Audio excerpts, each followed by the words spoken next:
New horror story. My teeth won't stop growing. And they're not human. The first tooth fell out while I was eating breakfast, landing in my cereal bowl with a soft plink that made my stomach turn. It was a molar, white and perfect, with roots so long they looked like tiny fingers. There was no pain, no blood, just an empty socket in my mouth that my tongue couldn't stop probing. I made an emergency appointment with Dr. Martinez, my dentist since childhood. He examined the gap with a puzzled frown, his latex gloves tasting like powder when he accidentally brushed my lip. "This is unusual, David," he said, adjusting his overhead light. "The tooth appears to have been pushed out from the inside." He took x-rays. When he hung them on the light board, we both stared in silence at what they revealed. My mouth was full of extra teeth. Rows upon rows of them, stacked behind my normal teeth like a shark's jaw, all pushing forward toward my gums. Some were human-shaped, others were sharp and pointed, and a few looked like nothing I'd ever seen before. Curved and serrated, designed for tearing. "This isn't possible," Dr. Martinez whispered, his face pale under the fluorescent lights. "Human beings don't grow teeth like this." But they were there, clearly visible in the x-ray, and they were moving. I could feel them shifting in my jaw, pressing against the backs of my normal teeth, with a constant, dull pressure that made my skull ache. That night, 3 more teeth fell out.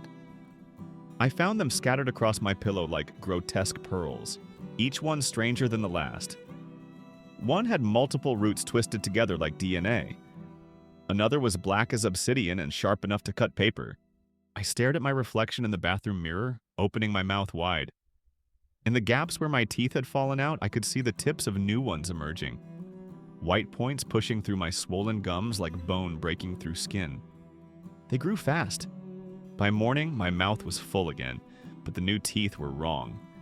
Too sharp, too many, overlapping and crowding against each other. When I tried to speak, they cut my tongue to ribbons. When I tried to eat, they tore through my food like I was some kind of predator. Dr. Martinez referred me to a specialist, then another, then another. Each one took new x-rays, each one stared at the results with the same horrified fascination.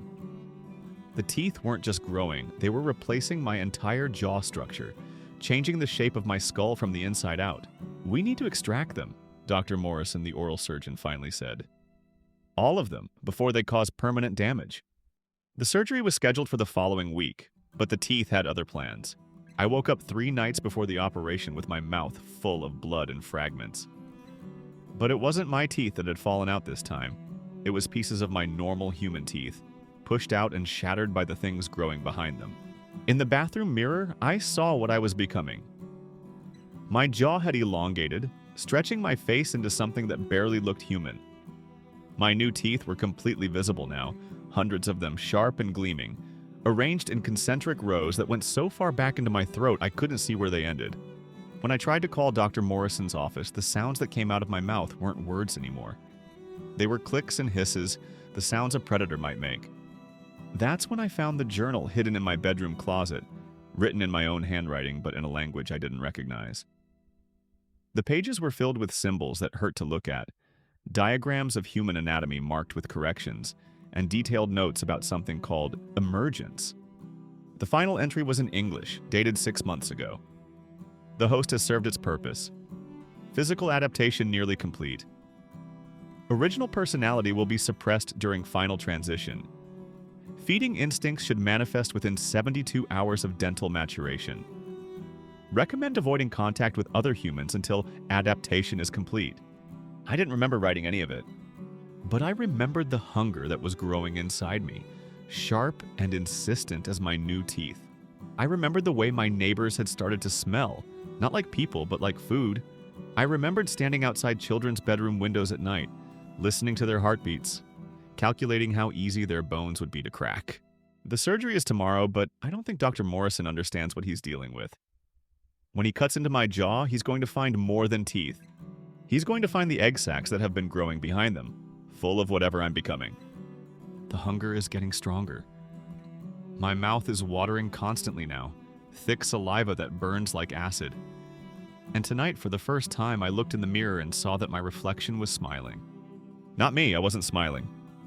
But something inside me was, and it had far too many teeth. Thank you for listening.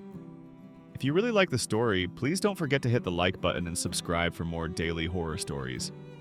Thanks.